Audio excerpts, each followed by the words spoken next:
Dewan Pengurus Daerah Asosiasi Pelaku Pariwisata Indonesia Sumatera Barat, Bapak Haji Febi Datuk Bangso SST Par.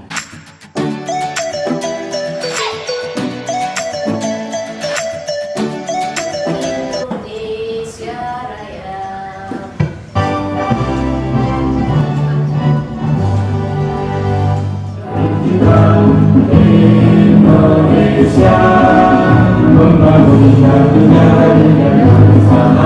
bersama ini pada kegiatan rapat kerja daerah ini.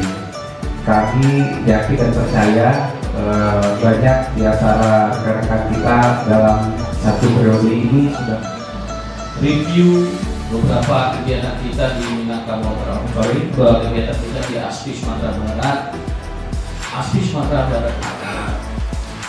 Ketua ASPI DPD Provinsi Sumatera Barat Pak Kemi Datuk Bapak Muhammad. Kemudian yang kedua kembali juga rapat pleno diwakili oleh Bapak Muhammad.